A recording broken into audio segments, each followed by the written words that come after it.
હાલ તો દેશભરમાં માત્ર એક જ વાદ ચાલી રહી છે અને તેમાં પણ અમેરિકાના ડોનાલ્ડ ટ્રમ્પ દ્વારા ભારતને મજબૂર કરીને ટ્રેડ ડીલ લાગુ કરાવી દેતા તેનો વિપક્ષના પાર્ટીના આગેવાનો દ્વારા વિરોધ કરવામાં આવી રહ્યો છે। અમેરિકા અને ભારત વચ્ચેની ડીલ એ સમજોતો હોવાની વાત સાથે આજે આમ આદમી પાર્ટી દ્વારા ભરૂચ જિલ્લા કલેક્ટરને એક આવેદનપત્ર પાઠવ્યું હતું। રાષ્ટ્રપતિને સંબોધીને અને રાજ્યપાલને સંબોધીને લખાયેલા આવેદનપત્રમાં તેઓ દ્વારા માંગ કરવામાં આવી હતી કે અમેરિકા અને ભારત વચ્ચેની ડીલ દેશ નાના વેપારી, ખેડૂતોને, પશુપાલકો તેમજ ઉદ્યોગકારો માટે નુકસાનરૂપ સાબિત થશે। ખાસ કરીને કૃષિ અને ડેરી ક્ષેત્ર પર તેની ગંભીર અસર થવાની આશંકાઓ વ્યક્ત કરવામાં આવી છે।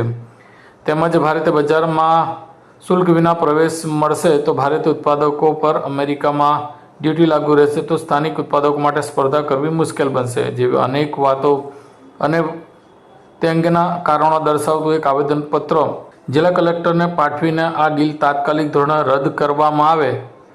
જો તેમ ના કરવામાં આવે તો રાજ્યવ્યાપી કાર્યક્રમ એટલે કે જલદ આંદોલન કરવાની ચીમકી આમ આદમી પાર્ટી દ્વારા ઉચ્ચારવામાં આવી છે।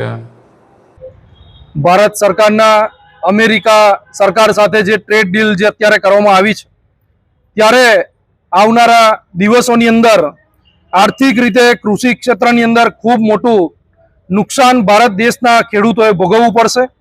ત્યારે આમ આદમી પાર્ટી આજે સમગ્ર ગુજરાતની અંદર આ ટ્રેડ ડીલના વિરુદ્ધની અંદર આ ટ્રેડ ડીલ બંધ કરવા માટે, કિસાનોના ન્યાય માટે સમગ્ર ગુજરાતની અંદર આજે દરેક જિલ્લા પંચાયત, દરેક જિલ્લા કલેક્ટરશ્રીને આવેદનપત્ર મુખ્યમંત્રીને સંબોધીને આજે આપી રહ્યા છે।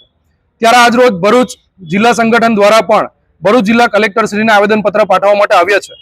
આજે અમેરિકાના જે ટ્રેડ ડીલ કરવામાં આવી છે આ કૃષિ ક્ષેત્રની અંદર આવનારા દિવસોની અંદર આમાં નિઃશુલ્ક જે પ્રવેશ આપવામાં આવ્યો છે અને ગુજરાતના ખેડૂતોને, ભારત દેશના ખેડૂતોને ખૂબ મોટી આર્થિક રીતે નુકસાની ભોગવવી પડે એવી સમસ્યા ઊભી થશે। એ ન થાય એ હેતુ માટે આજે આમ આદમી પાર્ટી ખેડૂતોના સમર્થનમાં, ભારત દેશના ખેડૂતો સાથે ઊભા રહેવા માટે આજે ટ્રેડ ડીલના વિરુદ્ધની અંદર દરેક ગુજરાતના જિલ્લા કલેક્ટરશ્રીને આજે આવેદનપત્ર પાઠવવામાં આવ્યું છે। कॉल करें अभी 8733053364 पर या 9426889560 पर। हिमालय इंटरप्राइजेज, जियो मार्ट डिजिटल भरूच,